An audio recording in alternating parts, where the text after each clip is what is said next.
Menyakuman jalan, tindakan membazir. Baru-baru ini, Menteri Perumahan dan Kerajaan Tempatan Zuraida Kamaruddin dilihat terlibat dalam aktiviti penyemburan cecair penyah jangkit secara terus ke permukaan jalan. Malangnya tindakan Zuraida yang mengenakan pakaian peralatan pelindungan diri atau PPE mengundang pelbagai komen negatif, bukannya pujian. New Straits Times memetik bekas Ketua Pengarah Kesihatan Profesor Datuk Dr. Lokman Hakim Sulaiman sebagai berkata beliau terkejut melihat klip video baharu mengenai operasi pembasmian kuman melibatkan penyemburan cecair penyah jangkit secara terus ke permukaan jalan. Beliau menjelaskan pihak berkuasa sepatutnya membasmi titik sentuhan yang kerap seperti tombol pintu, butang di lift dan selusur eskalator bagi membendung penyebaran COVID-19. Apa yang mereka lakukan? Siapa yang menyiasati mereka? Ini benar-benar satu pembaziran wang. Bagaimanakah jalan dan susur jalan tercemar oleh orang yang dijangkiti batuk ke arahnya beramai-ramai?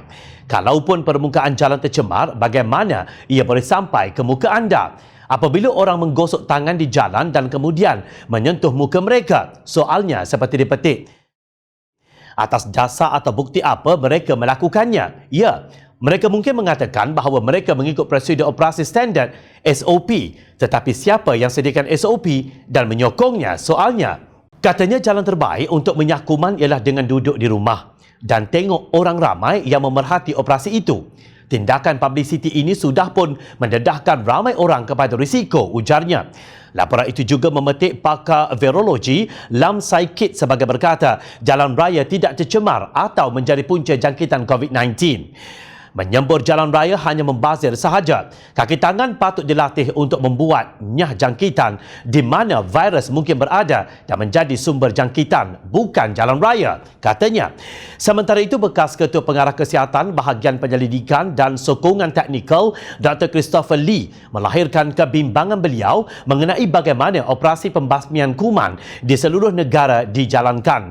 Penyakuman di jalan jelas tidak akan memberi kesan. Ia membazirkan sumber dan tenaga manusia. Pembersihan permukaan sentuhan umum adalah lebih berkesan. Mari kita lakukan berdasarkan bukti, ciatnya di Twitter. Dalam pada itu, Ketua Pemuda Keadilan Akbar Nasir berkata tindakan Zuraida itu hanyalah gimmick politik bagi meraih publicity ketika COVID-19. Hentikan teknik gimmick politik. Sekarang bukanlah masa untuk menteri cari publicity. Jangan bazirkan sumber dalam keadaan kita kekurangan PPE dan ada petugas terpaksa gunakan plastik sampah untuk lindungi negeri, katanya di Petik Malaysia Kini. Kita tidak tahu apa niat Zuraida terlibat dalam kerja-kerja menyakuman di jalan raya itu. Namun, meneliti komen-komen pakar jelas menunjukkan tindakan tersebut bukan sesuatu yang bijak untuk menangani wabak COVID-19 kerana tiada bukti menunjukkan ia berkesan. Bantulah rakyat dengan cara lain. Sebagai contoh, carilah pendekatan bagaimana pihak kementerian dapat meringankan beban rakyat marhain yang terpaksa berdepan Perintah Kawalan Pergerakan PKP. Bukankah itu lebih afdal berbanding mencari publicity dengan gimmick berpakaian PPE yang sepatutnya digunakan oleh Barisan Hadapan dalam peperangan menentang virus COVID-19 ini?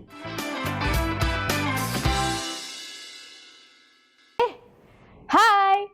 Jangan lupa klik kanan untuk rentasan berita, klik kiri untuk keratan berita dan jangan lupa untuk subscribe kami tau.